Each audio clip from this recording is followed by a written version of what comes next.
هذا الحلا كنت اسوي العسوله بايام وقت الامتحانات. هذا تذكرني بايام كلش كانت صعبه. وحتى نسوي أطيب حلا بارد وطيب ويفيد الطلاب يحلون بيه وهم قاعد يقرون. وبهاي الوصفه خالد راح يساعدني ونتعرف على المكونات سويه، وراح نحتاج شكر. واكيد هاي الوصفه راح نستخدم نشا. وبالبداية استخدمت حليب محمود اللي راح أسوي بيه المحلبي، واستخدمت لتر واحد من الحليب، ونخلي كاسة شكر وحبتين من الهيل وفانيلا وأنا نسيت أخليها، وكاسة واحدة من النشا، وبعدين نخلطهن على البارد. هسه راح نخليه على النار.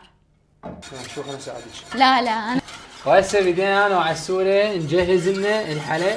وعلمت عسولة بنت اختي شلون تسوي الحلا بما انه هي عطلت وطلعت عفار، وصدق نسيت اقول لكم خليت ويا المحلبي قطعه من الزبد، والمحلبي صار لونه وردي لين لوناه بملون الطعام حتى يطلع شكله حلو. وصفطنا البسكت بالبايركس ودرنا عليه المحلبي اللي سويناه، ونكرر العمليه هاي لحد ما يصير طبقات، وخليناها 5 ساعات بالثلاجه، وبعد ما طلعناها نزينها بحليب مكثف وشوكولاته بيضاء وفراوله. وهسه هو هذا الشكل النهائي للحلا، وتعالوا نجربها سويه. هسه اجى وقت التقييم راح نقيم انا وعسوله. نقول بسم الله ونقيم. كلش طيبه. كلش طيبه، جربوها.